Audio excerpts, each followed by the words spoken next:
All right. Is my microphone on? There we go. It's working now. Let me call this meeting to order, if I may, of the Full Education Committee, and welcome the members and the guests in the room.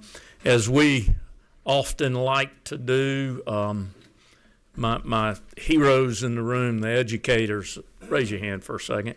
Members, I want you to see this, that these are still supporting education, and thank you for what you do, members. Pay attention to this, that these people are still passionate about their profession and education, and they are truly heroes. And I'm going to keep trying to spell that out as much as I possibly can. The heroes of the day are teachers, and that happens on a daily basis in this state.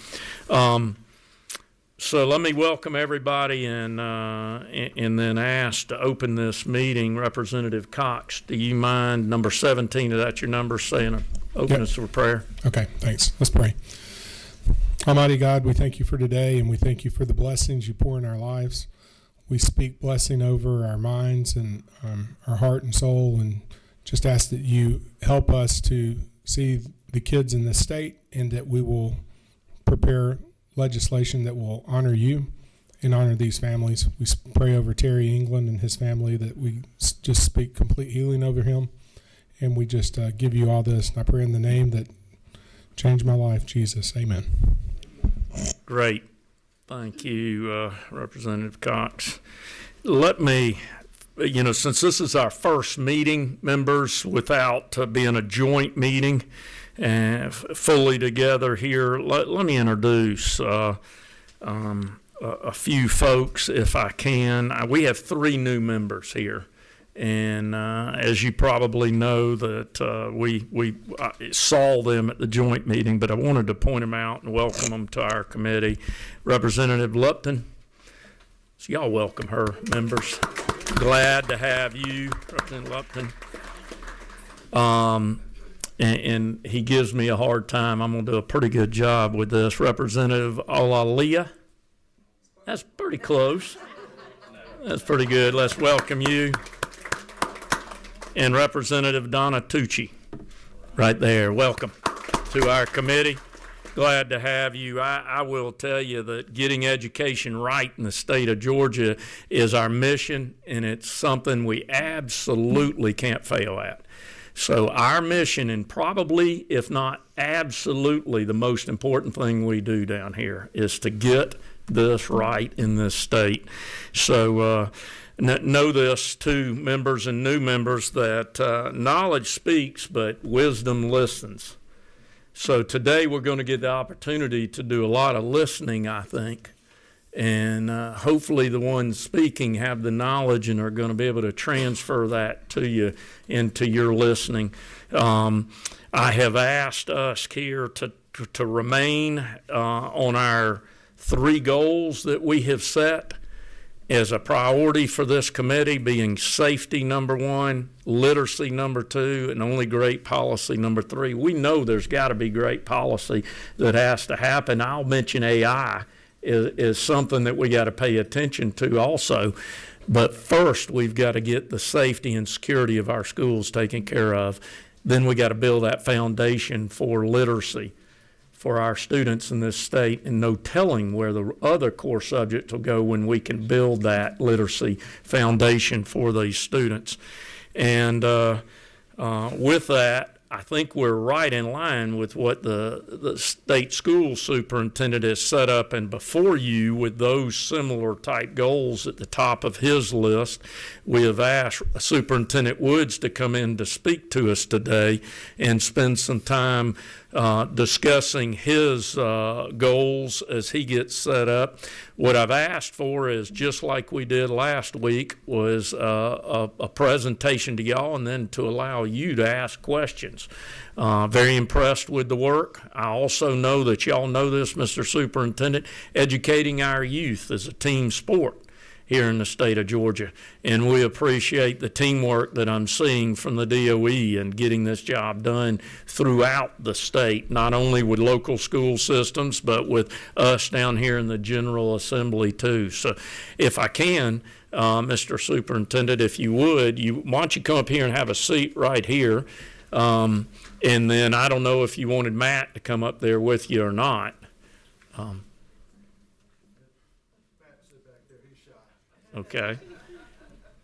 But I got your microphone on, and if I can, let me just turn it over to you, Mr. Superintendent. Thank you for being here. Well, thank you, Mr. Chairman, and again, members of the House Ed Committee. Again, it's a pleasure to be with you once again. We look forward to continuing engagement throughout the session and beyond. Our motto at the Department of Education is excellent through service. And again, that is our intent, is that we're here to serve the school districts of the state of Georgia. We're here to serve you, to make sure that our expertise can be translated into good policy and good action throughout the state. Because at the end of the day, we're talking about kids. We only get one shot. There is no redo. There is no reset. And so that continues to be our focus, from day one.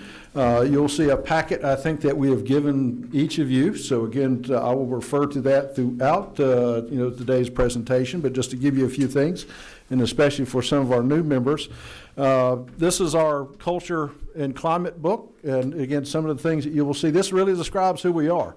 It is what we live by at the Department of Education. Just inside the opening page, you will see our strategic plan. And it is a continuous model that we look at. Of course, the whole child is at center. We look at children. That is where we begin our discussions, where we end our discussion each and every day. And within that inner ring, you'll look at things that we look at meeting our basic needs first. And of course, safety is one of the things that we talk about, within that as we look at that.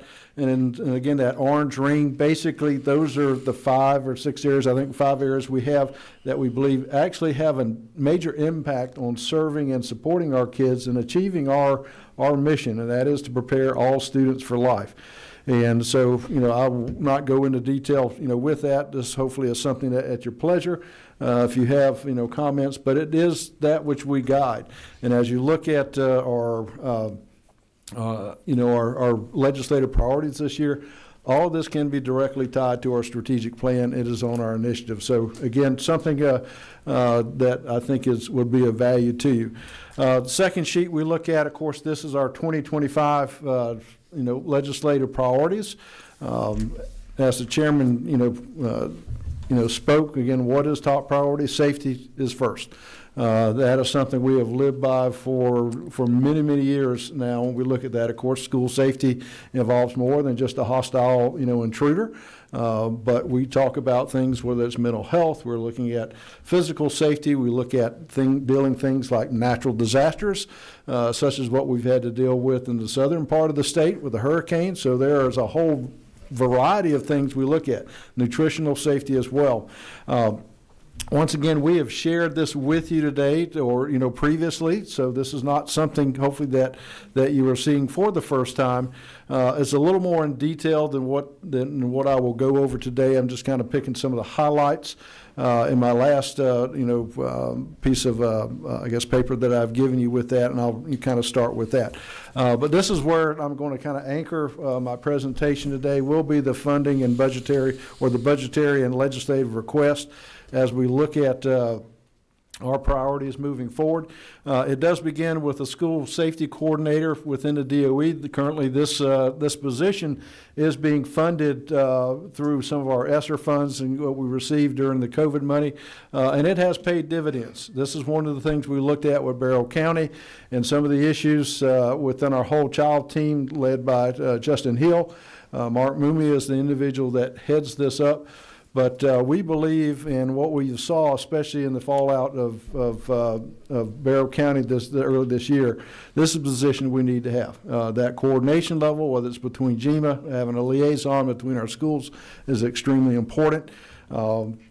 the expertise that this individual brings, helps with that. And as we begin to think about expanding this, and especially in the area of that we'll talk about in a little bit, coordinating, across, the districts, looking at what are records, looking at, what are the information that our schools need comes in that area. Secondly, in having the discussion with Barrow County as we talked throughout the past several months, we found out, and again, firmly believe and I fully support having a school resource officer in every school. I think one of the things we looked at is that because of that presence at Appalachia High School, where they were able to shut down that event. Again, as bad as it was, it could have been very tragic. And so that was something that we firmly believe in, and we want to support, is trying to make sure that we have the right personnel within our schools to provide safety. But again, not just to have a cop on a beat, but this individual is an individual that does maintain relationships. Again, we want to have somebody that's listening to the kids, somebody that can be proactive so that we can prevent, many tragic events or even events, within schools, such as, just a fight from taking place. So again, this is something we are asking for you and the governor and everyone to look at. Also, as we continue to look at school safety, the crisis alert system. This is something I know that many school districts have that, but I think making sure that we have that throughout the state. Also looking at that initial cost, but also, again, the reoccurring cost, that takes place each and every year. School safety is something that I think that we all agree on is important, that is, mandatory. And so we are trying to look at, do we have adequate funding as we look at both the resource officer and, having this in place. We do appreciate the amended budget with the governor, and again, that extra money that's there. I would probably ask that this needs to be, something that should be considered not to be something just in the amended budget, but to be something that is added on top of what we have already, pledged to support our kids and staff. Because at the end of the day, before we talk about ABCs and 1, 2, 3s, if we do not feel safe in the school environment, I assure you, learning is not something that is a priority. And so we want to make sure that we're looking at training, because there are other areas that we have to consider. Probably the school bus is one of the softest targets we have. It is off campus and something that we have to make sure that we are focused on and maintaining that safety. And again, for even our districts, when we talk about mental health, see something, say something. We need to make sure that all school personnel, if they see a kid, if they touch a child, whether it is a cafeteria worker, whether it's social worker, teacher, principal, janitorial staff, we need to make sure that we are all on board to support our kids and make sure that as we see things that we report that. And I assure you that the bus driver is someone that is critical. He sees where these individuals live each and every day, he or she, as they drive. Also, looking at having a literary coach in every public school in Georgia. Our commitment is that every child will read. And to do so, we are finding out, and again, in our experience, whether it's working with our lowest performing areas in which we have 60 coaches on site, this is paying big dividends. It is critical to have an individual, not just a individual, but the right person in there. And that is one of the things we are committed, that as we think about literacy across the state, having some type of consistency when it comes to having individuals on board. And so I know the Literacy Council and our staff and others are working on making sure that we have a unified sense of direction with that, but we firmly believe that this would help. This was something that I believe in the early to mid 2000s, we actually had literary coaches in place. And so we did see some of our largest reading gains during that time. For myself as well, thinking about providing every fourth grader with a pocket constitution. This again promotes good literacy, but I think it's very important that our kids not only are able to read about our nation's history, but what does it mean to become a good citizen? within our pocket constitutions, and again, a low budget item. And what we give out now that is funded partially through our Georgia Foundation for Public Education is that some of our fourth graders actually have a pocket constitution that has the U.S. Constitution, the Declaration of Independence, the Pledge to the Flag, the Star-Spangled Banner, and Dr. Martin Luther King's I Have a Dream speech. So these are documents, as I share, that not only do you use this beginning in fourth grade, but it's something, whether you're a fourth grader or live to be 104, this booklet and these words travel with you your entire life. And so I do think this is a worthy investment. For ourselves to make sure that if we are going to learn, we've got to have our, the best teachers, in place. And one of the things to do that is to encourage individuals to stay in there. As a person that has worked, on this and again, saw how this played part, expanding the step raise. Right now, by year 21, we've received no raises with that. And I think that, trying to encourage individuals to stay in the profession, extending that step raise to say that, hey, we'll see a definitive increase in pay as I move through. And there are definitely ideas that I have with that, whether it's, something every odd year to come up and say you will receive a guaranteed raise in pay would be very beneficial. Again, not wanting our teachers to say, hey, there's no point in going on, but again, giving them, a reason to continue on. Also funding PeachNet connectivity and cybersecurity tools. When we talk about security and school safety, cybersecurity is very important. It is a real thing that we look at cost, whether it's phishing, skills or scams, or protecting our kids from harmful content, and also protecting our data as we begin to think about trying to transfer information and share information throughout various agencies. That's something we've got to look at, because electronically is the way in which we operate in today's time. Legislatively, I think as we talk, some of our priorities here, we look at APEX. I think it is trying to look at APEX to evaluate, are we getting the bang for the buck? And I will leave that to Commissioner Tanner with that. But I think trying to see, are there alternatives? One of the things that has been mentioned to me as I have traveled throughout the field is looking at the potential of block grants, so giving our schools the flexibility to meet and address those needs. And again, so that may be something that as we continue to have that discussion, something to look at. Sharing information. As we look at our schools can share information, I think we can do that fairly easy within our platform. I think about the day when I was, in the classroom as a teacher, as an administrator. We used to send everything over through a fax. So I think that, today with email, we can do this much, much easier and more efficiently.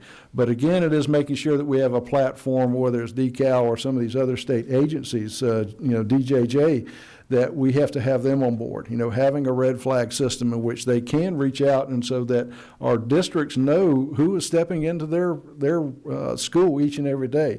One of the issues I think that came up, during, as we looked at the investigation of Barrow County. Restoring funding to increase compensation for educators who earn a leadership degree. Leadership does matter. That is something that I don't care. If it is a good leadership program, then whether I'm an active assistant principal, superintendent, or at the very least saying that I'm just a teacher. A teacher in the classroom probably is some of the most important leadership we have, because I guarantee you at the end of the day, we don't get to choose who comes into our classrooms, but we really get to decide who leads and leaves that classroom. And so, once again, trying to build up a base, trying to build up support, because we do have a thin bench when it comes to leadership. And I think this will be one of the things to say that now that once you get that leadership degree, you're paid for the degree. That would help. It was the case in which I was, adopted into, in which, I did have my leadership degree, but it took several years for me to get it. But again, a good leadership degree will pay off as a teacher.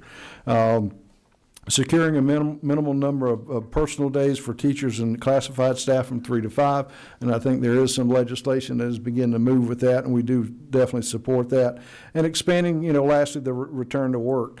As we think about our high demand areas, I think there are certain areas that we know for the foreseeable future that should always be on the table. Whether it's math, science, special ed, those are areas that are critical need areas, and we want to make sure that we don't dilute these areas, but also have that flexibility to say these are areas that we know are going to be high demand, but based on need with other areas that we have the ability to actually add additional 2 or 3 or whatever.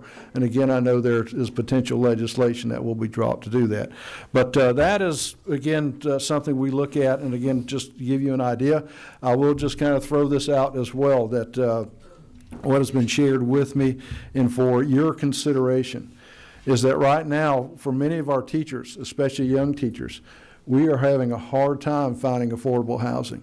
That many of our teachers are now having to live outside of the district in which they teach and are having to transport and go from place to place. I think that is something that, again, that we need to look at.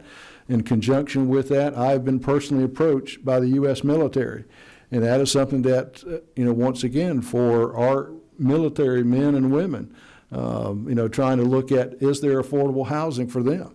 And they are concerned that, again, that base housing is not sufficient, but they are now having to move outside of districts and for their personnel to live. And as was shared with me, and again, you may share this with other colleagues, the reality of BRAC, and I guarantee you that, should we lose a military base in the state of Georgia, that is a serious financial impact. And I say that from an individual who saw what happened in Albany, Georgia, when we lost the Naval Air Station down there. So, Mr. Chairman, I will close my presentation, and if you've had enough, then I will keep my mouth shut, and if you have some questions, I'll be glad to answer. Thank you, Mr. Superintendent, and thank you for your team and the effort that y'all put into educating this state. Let me point one thing out, and then I'll open it up, members, to questions to you. I think there needs to be and continued a lot of discussion on cell phones. Yes. And how these cell phones are impacting the learning environment, how they're impacting the young people of today, and of course want to engage parents in on that discussion. But if you would, I know many of these members on this committee have had this conversation with me in the chamber about cell phones. If we could get you involved in on that too, with what that's going on, that would be helpful.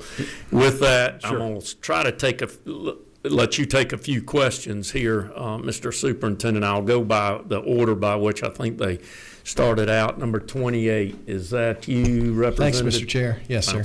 Thanks, Superintendent Woods. Question for you. You mentioned right at the end about the military, affordable housing, and possibly bases shutting down or whatever else. When I've talked to the military recently, maybe in the same group, they had concerns that they said in the past the number one factor is education and the scores and things like that. So I think we're in the right direction with the literacy. That's a big piece to keep the military here. What's kind of your stance or DOE's stance on, is there an extra option for them if the school system that they're sending their kids to from the base, what are some options for them if that school system's not meet the scores, or where there's concern to the brass in D.C. or whatever else, and what's some options for them? Well, and I think that, for them is that it's not the only school district that is an adjacent. If it is something that they could transfer over and, from move one school district to another, I think that is definitely something that we can look at. It is something that I think that many districts, are open to, that I've seen with military families. One of the things we look at is we actually do have a military flagship designation. So it is something that districts can apply for, and as they support our military families. But as you shared, that is a concern. I think right now we're kind of looking under review of districts as we look at where our military bases are to see how well are we performing. Because we want to make sure that these individuals, that they may come in for a year and a half, 2 years, maybe 3 years, that they are receiving a great education. So, I think I'm definitely very open to that, and I think there has been some legislation in the past looking at that possibility. Okay. Well, yeah, if we can work together, that'd be great. Sure. Yeah, be glad to. Okay, number 3. Representative. Thank you. You're on. Whoop. Okay.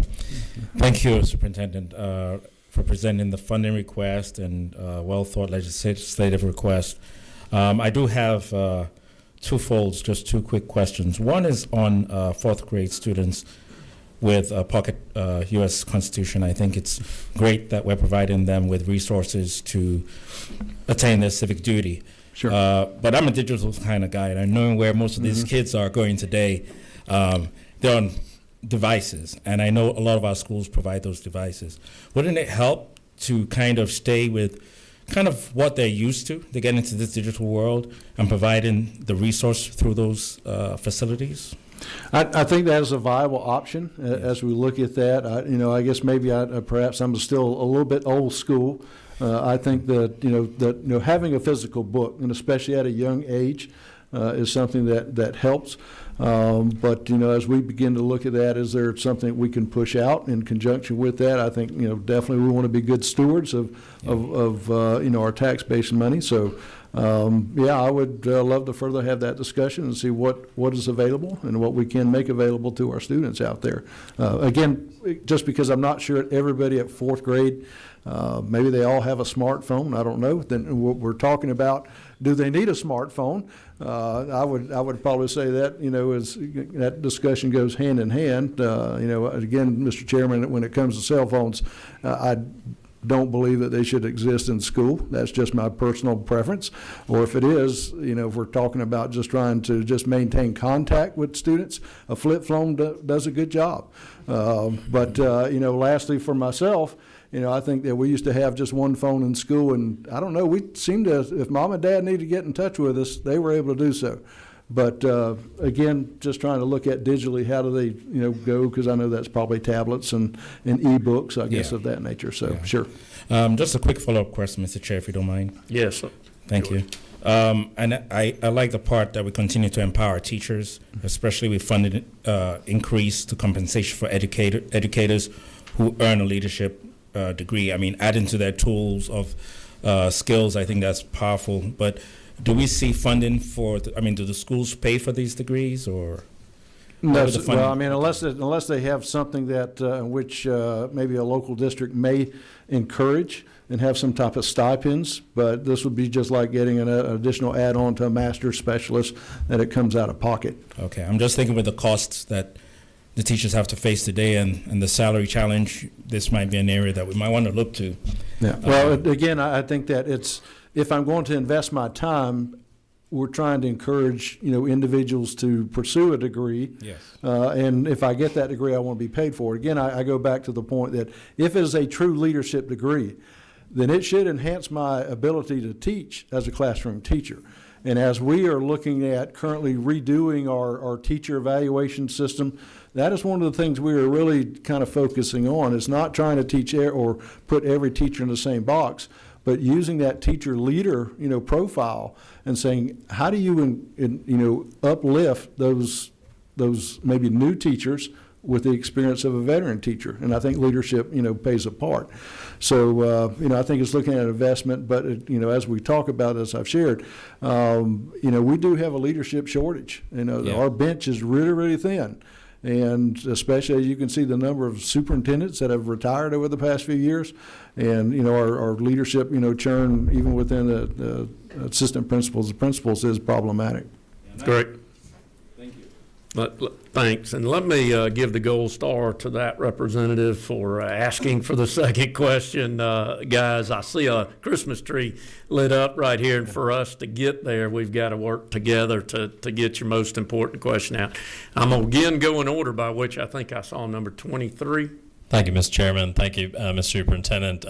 As the author of House Bill 340 to get cell phones out of our classrooms, I sound like I've got an endorsement here, but look forward to working with you and your organization on that policy and how we go forward on that.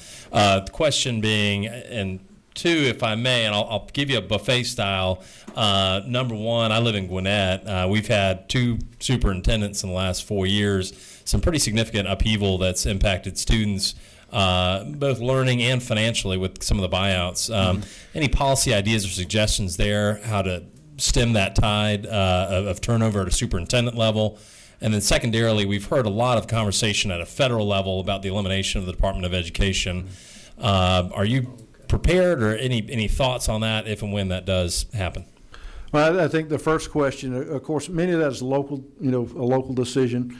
I think that, looking at preparation for superintendents and, looking at the hiring process, it needs to be thoroughly vetted, to be honest. To me, when I look at some of the things, Gwinnett, of course, with 2, but there are other districts. I could say Gwinnett looks pretty good compared to what I've seen with some of the turnover in some of the other areas. But leadership does matter. Having that stability, long term, it is problematic of why you are having to buy out. I think that's an undue burden on taxpayers, that they did not ask for that. And I think that perhaps even looking at, trying to look at governance within the board, local boards, to say, what does this mean? What is your relationship? What should it be when it comes to engaging with a superintendent? Looking at a team process, because I would think that, for myself, our local boards of education, maybe they need leadership training in that sense, because it is a team effort, as the chairman has talked. We are glad to work with individuals, across there. We do have some leadership areas that we go into, especially I know at Dr. Stephanie Johnson with our school improvement area. That's one of the things that we have discussions with when we are engaged with a district. Locally, I think you have to have a solid plan, and are you looking at that plan? I know it's a little bit different, but as far in regard to U.S. Ed, we're prepared to handle whatever happens. At the end of the day, as I've shared with individuals, federal law still got to be followed. So you can break up, you can move the chairs around, but those responsibilities are going to be delegated somewhere within the federal system. So unless they change federal law, we're still going to be charged with enacting that. So I'm not necessarily concerned at this point. Now, if they start engaging, with federal law, then that could become problematic, and we'll deal with that as we see it. Great. Continuing, I believe number 14 was next. Who is 14? Representative?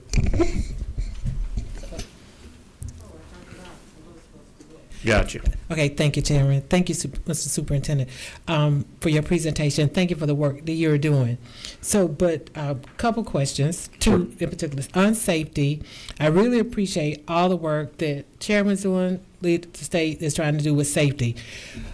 How will we really address safety without it appearing and appealing to the students like it's jail? Mm-hmm. Because the visual of having officers, because I don't know if all of the resource officers, if they're wearing police uniforms or if they're wearing suits. I know we've got to do something, but how do we balance that, keeping the children safe and having the right mindset with them, mm-hmm. with having the authorities in the room? Well, I think, for myself, it's always about relationship building.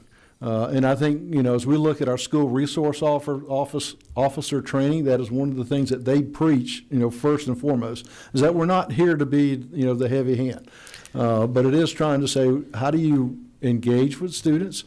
How do you build their trust? For me, it goes back again to be on the preventative side, getting to know, that individual. And so, that's something that we have to work with. Our local districts have to be intentional in supporting, these individuals. Making sure that, our grounds that, because, school safety is what it is. I think that we have to look at, our facilities to make sure we don't want them to come across as a jail, as you said. I remember, the high school that I first started teaching at, we had barbed wire all the way around the school. So, that was a different, not necessarily to keep the kids out, or in, but, with things. But I think that, we are trying to look at, the board just recently had enacted a board rule in which we are now asking EMS to be a part of the new, when we look at new construction, say, what should this look like? Is there certain things that, again, that you need access to should anything happen, whether it's bad weather, whether it's an intruder, to put that, presentation out there. I think there are certain things we look at, but, definitely building the relationships and just, trying to look at things. Whether it's, putting, we say, metal detectors in schools, can that be very intrusive? And, some people would probably say so. But, I think about when we go to any sporting events. I mean, we go through a line. Whenever I go to, Atlanta Airport, well, I know I'm going through, that, but I appreciate, that. So I think it is the communication, engaging the community, inviting parents, inviting the community in to build that level of trust. So, some of that just needs to be done on the front end. And I think once people see that we have the best interests of the kids and heart and the staff, then it'll be fine. And then the other thing we talked about with the military parents, or just parents in general, having the flexibility of being in what we call a good school. Yeah. So as we consider policy and maybe some of the things you thought about, how do we really, I know we're dealing with literacy, but how do we really build an education system in Georgia where all of our schools are top quality, is equity throughout the schools, so that we can maybe not look at more ways to have students leave their community, but what are the opportunities that we could be considering on how we really build up all of our community schools? Right, I think it does begin with leadership and understanding that. And once again, whether you're talking about the system principal or superintendent or principals, leadership is key. It does matter. I am a firm believer in that, for myself, being an old coach, I think about the analogy I give all the time. Everybody on my basketball team could be named LeBron or Michael. I should win every game. But if I'm the coach calling all the wrong plays, then Michael and LeBron will look like Richard trying to play ball. Okay, not a good sight. So I think leadership training is something that we need to look at. That's something I would encourage, again, even with our within our colleges of education, to make sure that it truly is there. One of the things we are continuing to do is to enhance that, I think, by looking at our new leadership training and evaluation tool. Again, it's more of a coaching model, so we're trying to be very supportive of that on the front end as well. Every child needs to taste success wherever they're at, and what is there. So I think our schools need to have a plan. We need to look at foundationally, they've got to be solid, math, reading, communication. That goes with it. But I think at that point we begin to look at what are we offering our kids. Case in point, we look at our new CTA Plus classes that now you can gain that fourth math, science, and English credit in a career pathway. And so now you're putting what you're learning into place. This needs to be, down into, middle school. It needs to be down into elementary school. We need to integrate in giving those kids those opportunities to do that. Also, throughout the state, we've got to address attendance. Attendance is an issue. I mean, even though it is better than what we had during COVID, it is still problematic. I mean, when you have about 20%, chronic absenteeism in the state, I can't teach you if you're not there. And so we've got to look at how we're buying, that community buy-in, getting those kids in.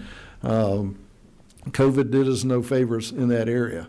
And so, but that being said, that's where we as leaders and we as a school need to do a better job marketing that. Let's give our kids a reason to come. If we can sell that and give them that reason and that hook, then they will come. But we've got to be more effective in providing, things that they want to engage in. Let me do this, Mr. Superintendent. Sure. We're going to run out of time very quickly here. And we've got to get to 3 bills to discuss. I've got quite a few questions still for you. If you have time, please hang around. If you don't, please take the phone call from the members that have questions for you here today. Thank you for the presentation. Thank you for this, safety literacy push that you have within your goals. in providing this with this group. We look forward to many conversations as the session moves along. With that, thank you very much. Okay, thanks, sir. Appreciate it. Thank you, members of the committee.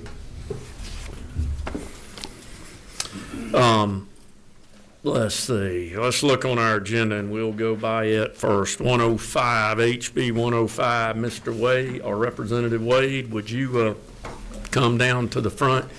Do you have anybody presenting with you? Okay. Representative Holt, first thing is on. Okay, have him sit next to you if you would. And we're going to begin then, if we can, members, with our first bill. Again, pressed a little bit on time here. HB 105, would you read the number to make sure off of it we are all looking at the correct one?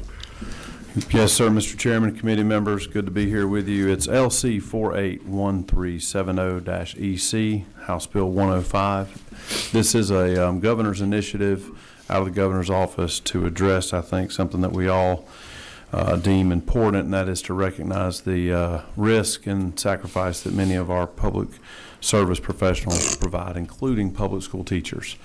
And I invited my colleague here, Holt. I'd like him to just say how important this legislation is for him coming off the Appalachia High School event and all the efforts that you and your leadership have done to address school safety. But this is, I think, personal to his community. I wanted him to have a chance to just speak his heart to the committee.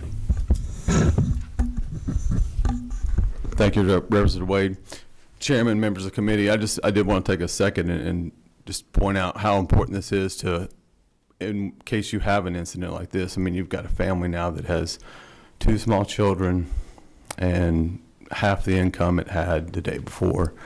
And to be able to help them get through this transition process and to be able to not lose their home, things like that, it's extremely important.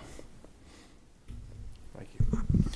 Thank you, sir. I know we were able to present this to many of the committee members and subcommittee, but I'm happy to go over it very briefly and then open it up for questions, if that's okay with the chairman. All right. Cover it and then Sure. we'll go from there. So just as a point of history, the state of Georgia has recognized unique standards inherent within public service and created the Georgia State Indemnification Fund program. The 2 primary indemnification funds under this program are the Public School Personnel Indemnification Fund and the Public Officers Indemnification Fund. In 2017, this legislative body, the Badge Act, raised that limit from $100,000 to $150,000. But despite that change, the one for public school employees has remained at $75,000 since the funds were created in 2001. And this legislation just wants to correct and update that number to match $150,000. Not to assume any questions, just to clarify this, the Georgia Department of Administrative Services is the custodian over this. That came out of OCGA 45-9-75, and that fund balance is $3.4 million, so it's more than enough. There is not an appropriations request with this legislation, and I can tell you with my friend here that, yes, there are 2 applications that would be in process post this legislation should it pass. With that, I'm happy to answer any questions that any of the committee members may have. Thank you, Floor Leader, and thank you and the Governor for bringing this before us here today. I think a worthy effort here for the committee to look at. I'll begin by what I saw first was 28. Yes, sir, just at the proper time. I'd like to make it. Number 16. Thank you so much, Representative Wade, for bringing this great bill, and thank you, Chairman. I want to just let you know that I got a letter from Appalachia, the math teacher. The question was, there was nothing available for those who experienced this horrific incident. Teachers who saved the lives of children, they didn't have anything in their benefits that allowed them to take time off. They didn't have anything in their benefits for those who remain to have ongoing mental health support. So I just want to state that out. I do love this.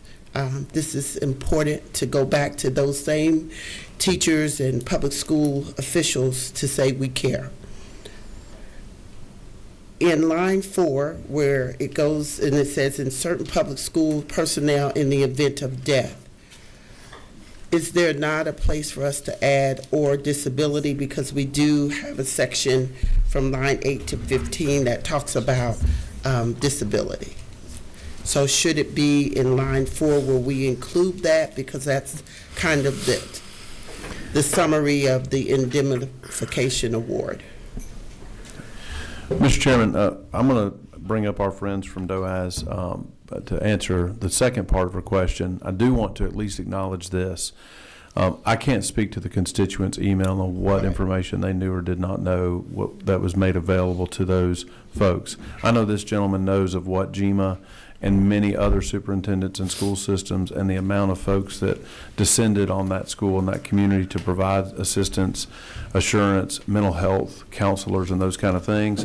I also don't know the specific employee benefits plan that school system offers, but I do know that many school systems have an opportunity to allow their employees, and for the folks that have served in superintendent capacities, they can understand that there are other options for extended leave as well as mental health counseling that they can have as a part of their insurance. I think that's a great next discussion that we should have.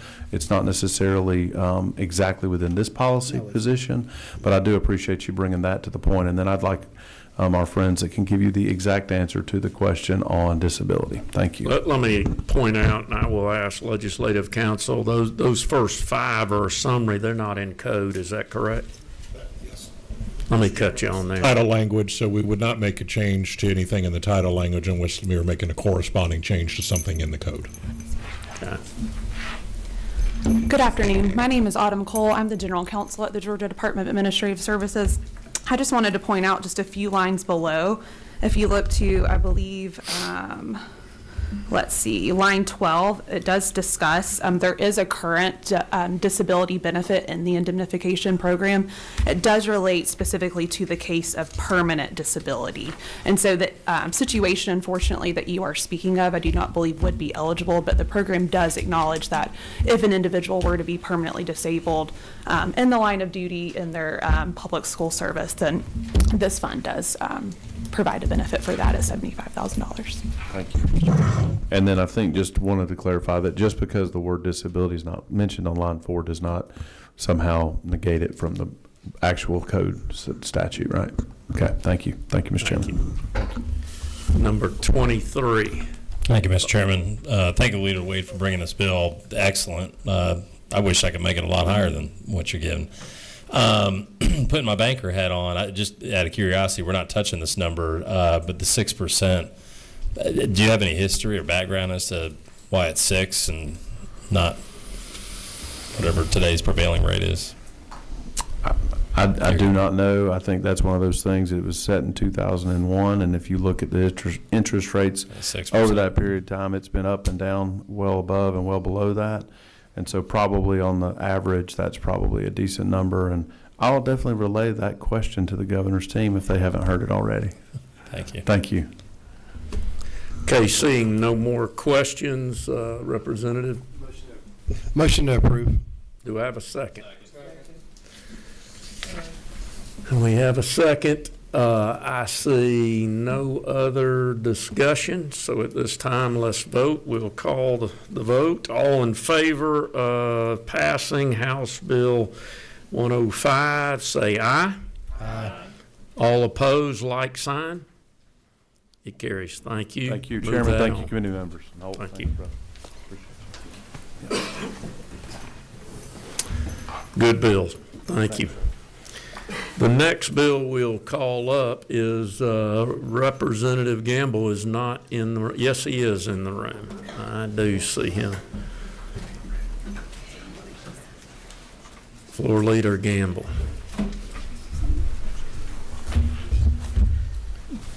Good afternoon, Chairman. It's good to be with you and present House Bill 192.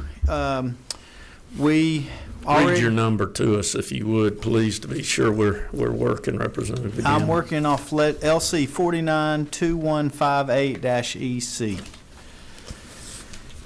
492158-EC. We've already recognized them, but they're here for you in committee today on behalf of the Georgia Association for Career and Technical Education, National Career and Technical Education Month, and we recognized them in the House earlier, but all of our CTA teachers that are with us today, if you wouldn't mind just standing. I know we've got some JROTC folks, and does anybody, is Lakesha with us? Thank you. Yeah, Dr. Wall.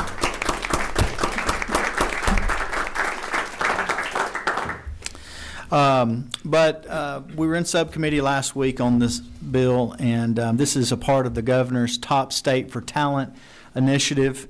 And this builds off of some of the work that we did last year in streamlining the high demand career initiative and making the State Workforce Investment Board the single entity to control the list and determine when careers needed to be added and changed and taken off, because we know that those careers quite often change, and so they need to have that ability to do that. And so now that has happened, and now we have House Bill 192 that builds on the success of last year's House Bill 982, which created the high demand list, and Georgia Match, the largest direct admissions program in the country, as well as the work done by the Joint Study Committee on Dual Enrollment for highly skilled talent at younger ages. And I'll talk a little more about that here in a minute.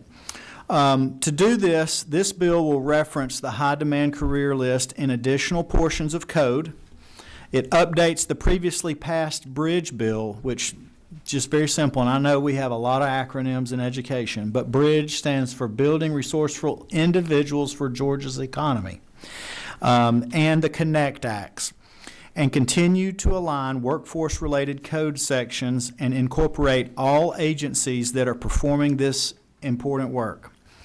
Specifically, the high demand career list will now be contemplated when it comes to the Georgia Department of Education's career education list of industry credentials required by Georgia employers created by the department and the Technical College System of Georgia, and a grant program that will assist schools in reorienting their CTAE programs towards careers on the list.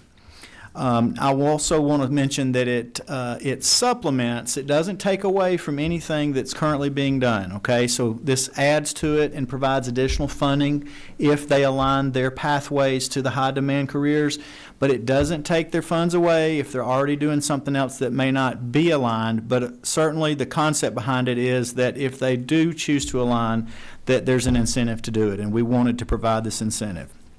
The return on investment report required under House Bill 982, last year's bill for this list, will be built upon to more specifically review the programs aligned with the list's priority areas through data points, including the percentage of graduates employed in high-demand fields, comparisons of graduates' average wages to benchmarks, and the extent to which credentials of value offered by our educational agencies align with employer demand. This legislation also builds on the work of Senate Bill 399 from last year, which created a report on articulation agreements between the university system and the Technical College System of Georgia. And y'all, articulation is so important to our students to make sure that as they are progressing through the educational system, that they are given credit and it's recognized when they have demonstrated proficiency in a pathway and they've mastered that content, so that they can move from one institution to the next or one pathway to the next and get credit for that without having to repeat or duplicate a concept that they've already learned. Now, the Georgia Department of Education will also be brought to the table to report on their articulation agreements surrounding their CTA programs as well. Finally, the Georgia Match program will now be mentioned and defined in code for the first time, as schools will need to implement the program in each student's individual college and career plan. We are thankful for the contributions and leadership of several partners, including Chairman Matt Brass in the Senate and Chairman Matt Dubnik, who chaired the study committee that I mentioned earlier, outside entities and individuals who have shared what industry needs, and also several state agencies who have contributed their insight and feedback as well. Through this legislation, our workforce pipeline will become more streamlined and clearer for students who want to take advantage of all the opportunities that Georgia has to offer. This is necessary as we strive to produce the workforce that will fill the jobs coming to our state, maintain our status as the #1 state to do business, and open doors to prosperous careers for hardworking Georgians. So that's a little bit about what this bill does, and I know it's 23 pages, and that's a long bill. The first 19 pages of this bill is really mostly cleaning up and aligning of some of the things that I've discussed with you. The last pages are the ones that are more substantive and where the biggest change is in the bill. So I wanted to point that out to you. Now, with all of that said, Alex Husky is here with me today from the governor's office. He's been involved with both last year's House Bill 982 and, of course, now House Bill 192 and the governor's efforts to enhance and build upon this Top State to Do Talent initiative, which is also a part of his leadership at the Southern Regional Education Board, because this year our governor is chairing SREB. SREB is based right here in Atlanta. It's something that we all should be very proud of, because states around the Southeast and even a few states that are not in the Southeast are members of SREB, and it provides a lot of great research and data to educational institutions in the member states that are active with it. It's a tremendous asset that we have here in Georgia, and our governor's leading as chair this year, and so this is kind of a part of what he's working on and the bigger picture of that as well. So I'm happy to open it up and take any questions that you might have about the bill. I want to make sure that everyone, is on board and understands what we're trying to do. But with that, Mr. Chairman, that's just a little bit about House Bill 192. Thank you, Floor Leader. Alex, do you want to say something before we allow questions? No, I think Representative Gamble covered everything, but like he said, my name's Alex Husky. I'm a policy advisor in the governor's office, so glad to be here, and thanks for having me. Happy to address any questions that y'all might have. Great. Thank you, sir. Let's, again, by order by which I see them, I think the governor's done a good job, and Floor Leader, I think y'all done an excellent job at setting this into motion here to assist our students. Let me start with number 10. Representative. Thank you, Mr. Chair. Forgive me, please, Representative Gamble. I meant to catch you on the floor and ask this question so that I didn't have to take the committee's time, but forgive me. Lines 410, lines 443, lines 497, inserts as directed by the governor, and not having much discussion in this, I didn't know if that language changes the governor, whoever they may be, that governor relationship or duties with this process.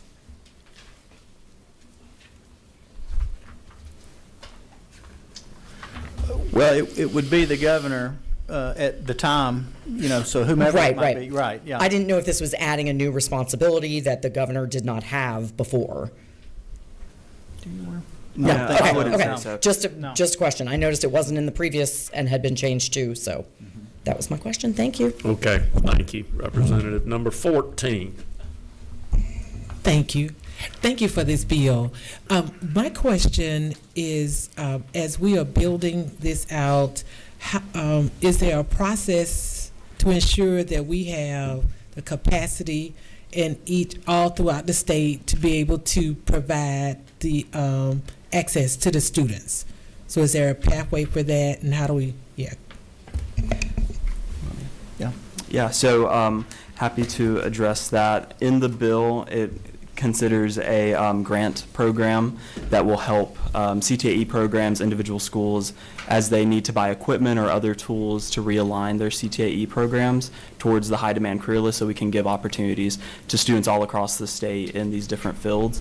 And within the proposed FY 2026 budget from the governor, there's $1.25 million to go towards that grant and help those schools with that. Right. Now, that is in addition to all of the CTA funds that we already have available through the state budget, because we fund CTA programs. We also receive federal Perkins funds, which is the federal funding for vocational education, now career and technical education. And then each of our local systems also invests in the CTA programs as well. So it's kind of a multifaceted approach as far as where the funding comes from. Some of the more recent innovations have allowed for business and industry partners who wanted to contribute equipment or just make a donation. They have the ability to do that. And the Georgia Foundation for Public Education, which we all raised their cap last year, and companies have the ability to donate their state income tax liability to that foundation and then direct it specifically to school systems for grants that could benefit CTA programs, whether it's in a career academy setting or in just a traditional K-12 high school or middle school program. Thank I don't know if that answers your question. It partly, and my thought was great that the funding is there, because they get on our case about these unfunded mandates. But just ensuring that we even had the facilitators or the instructors. That's why I was trying to. That's where my concern really probably That is a concern. Okay. That is a concern in all of our industries. For those of y'all that are still very active with careers and everything, I see it. I run into it. And so that's something that I've been watching for quite a while, trying to get folks to come from business and industry or who come through the traditional education preparation program. That's a little bit bigger of a conversation than what our bill is addressing today, and I think that that's something that this committee has probably talked a lot about and is looking at ways to enhance and improve that. But that is a reality. And, for our teachers that are here today, they are in the profession, but for those that are not, we want them to consider doing that. And maybe that's something that we can talk to the governor about, Alex. I don't know. He might be interested in that. But it is a national issue in terms of finding folks to get into CTAE.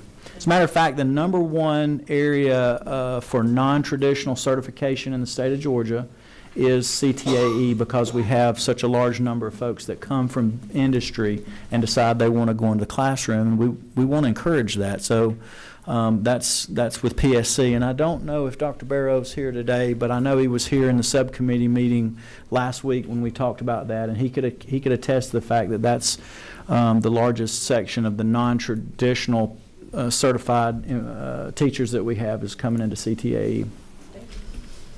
Okay. Couple of more questions for you, Representative. I believe number 10 again. Representative. Okay, I lied. I wasn't done. Can you tell us, my son goes to the technical school in the high school of North DeKalb. Okay. The one that's at Cross Keys. And the technical college offices are in my district, and I've just recently met with the commissioner. I'm a huge fan of anything that we can do to get students and people into these programs. Can you tell us a skosh about the georgiafutures.org at lines 301 and 302, that in the 9th grade you've got to utilize and get a Georgia Futures account? I'm not sure if that's something that my son has done or if that's brand new. I think he has like a college board account. There's so many things they have to sign up for. But can you explain what that is a little bit? Right, and so we add definitions for the georgiafutures.org, which is a public website maintained by the Georgia Student Finance Commission to provide students the tools and information for higher education planning and financial aid. Georgia Match means the college admissions program for the Georgia high school students that is located at georgiafutures.org. So that's a little bit about how that works. And the Match program, as you know, when the governor announced that, I think this is the year 2 of the Match program. It's amazing sometimes, we talk about so many complicated things in the legislature, and that was one that I sat back and I said to myself, this is so simple, it's almost too simple. How have we not thought about this before in terms of sending a letter to every high school senior, letting them know where they're eligible to go to higher education, whether it's technical school or the university system. And so we're defining that now in the code section. It had been really an initiative up to this point, but we're now putting that into law. So it's a very good thing that we have in this bill. Thank you. Number 17. Thanks for the bill. Question, as far as some of the, I guess on page 3, lines 53 through 84, what specific industries would you say that have been removed from what we would call part of the CTA program, and why? Dr. Wall may be able to address this a little bit better than I can, but this is not intending to remove any industries from the list. This is aligning it with the federal or nationally set career clusters. These were outdated. They used to have 18 as we have listed here. Now it's been cut down to 14 and incorporated some of those existing ones into each other. So we're not intending to cut anybody out. It's just aligning it with the nationally set clusters. And what I would be happy to do, we have an updated list that has been developed, and I can make sure, send it to Chairman to get to the full committee so you can see what's on it. If there's one that's not on it now, remember what we did last year creates a process for how you basically make an appeal with the State Workforce Investment Board to consider one that may not already be on it or one that should change. And so that was a part of last year's bill. But when I looked through the list that was produced back in December, it's pretty exhaustive. There were lots of things on it. So I don't know if that helps to answer your question, but that's a little bit about the list itself. Cyber and engineering and those fields are things absolutely. that we got to keep bringing those talents and increase it. Absolutely. Okay, thank you. Okay, I'm going to entertain one more, and then we'll call the question. Number 3. Thank you, Representative Campbell. I like the bill also. But in terms of desirable careers, how come we don't have teachers included in there? Well, the teaching as a profession pathway is approved for high demand. Isn't it on the list, Alex? Can you speak to that? I'm not sure if that one specifically is. Sam Teasley from the Technical College System is here. We can get you connected on the specific careers that are on that list. Yeah, okay, I think that's a very important career, right? I mean, we're challenged, our schools are challenged right now with that profession, and from the bill prior, we had the discussion on leadership and replacing superintendents. All those are important. So I think it should be number 1 on my list. Okay, good question. I'm going to call the question then. Do we have a motion? Number 28. Yes, sir, Mr. Chairman. So I thank you again. Great bill and great momentum from what happened last time, and motion to approve. We have a motion. We have a second. With a motion and a second, and hearing no more discussion, let's vote. All in favor say aye. Aye. All opposed, like sign. Your bill passes. Thank you, Mr. Floor Leader, and thank you, Alex. Look forward to seeing this bill go through. I think it'll do a lot for the state of Georgia. It will. We appreciate it. Thank you.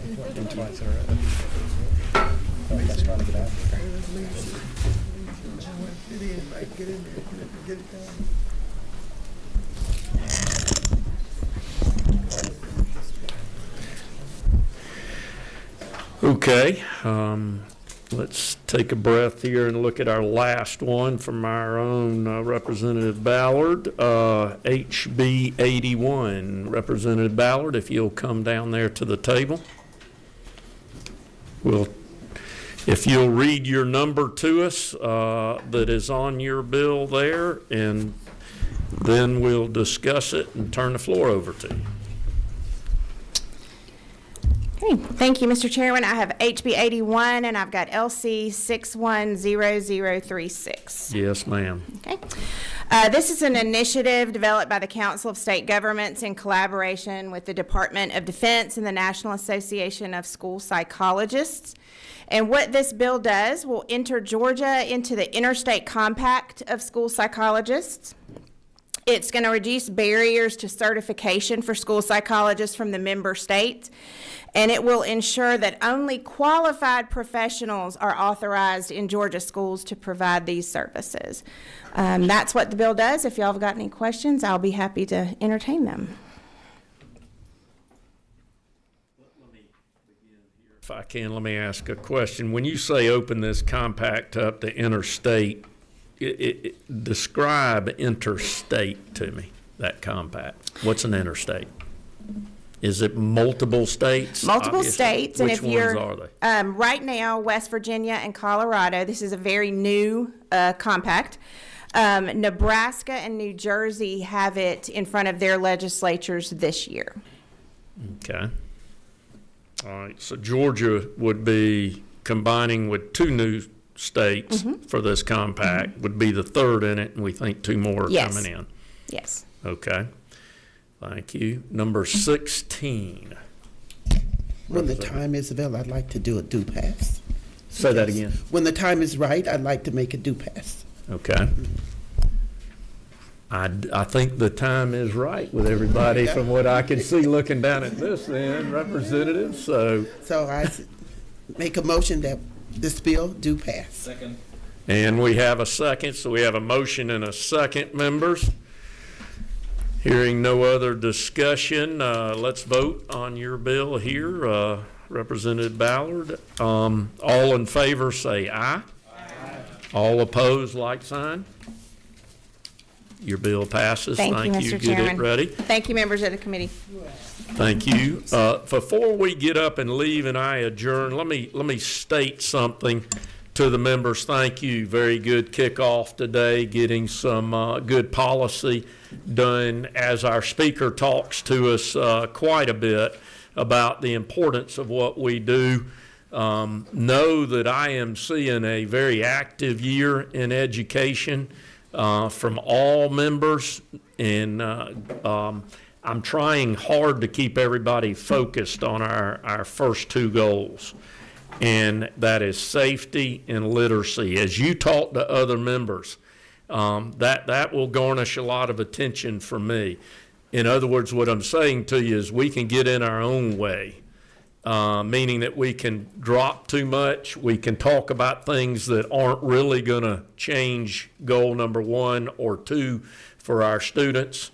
And so I'd like you to help me kind of stay focused on our first two goals early in the session here. Let's absolutely secure our schools and build that foundation for literacy first. And then we'll take other things. And what I would say to you is if you see something important and it's that important and you can do it in your system, take your delegation and do it in your system, which you have the power to do. Go meet with your superintendent, your school officials, try to make that change within your system. And then when we can get to some of that stuff, we will do it statewide also. Does that make sense? And I'm just saying from my vantage point, I want you to know what I'm hearing.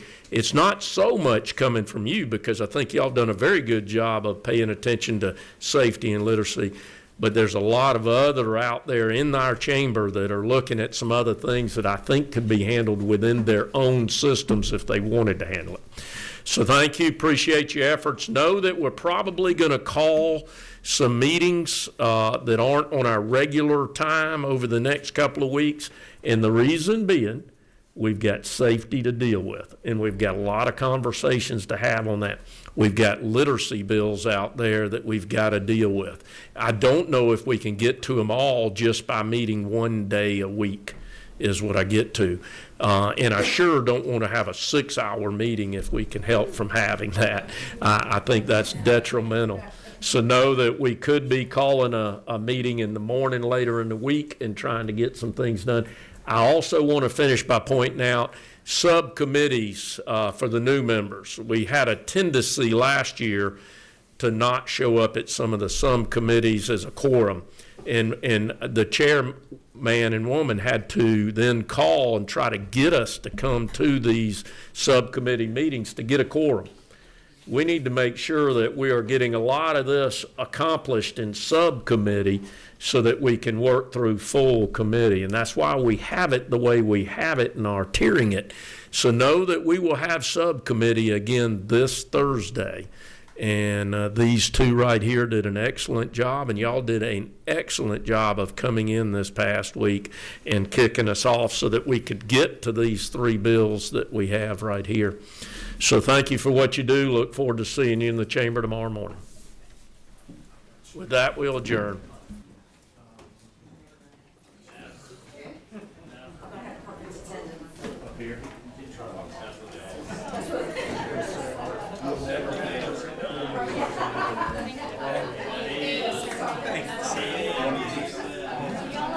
No, I'm going to have to redo this.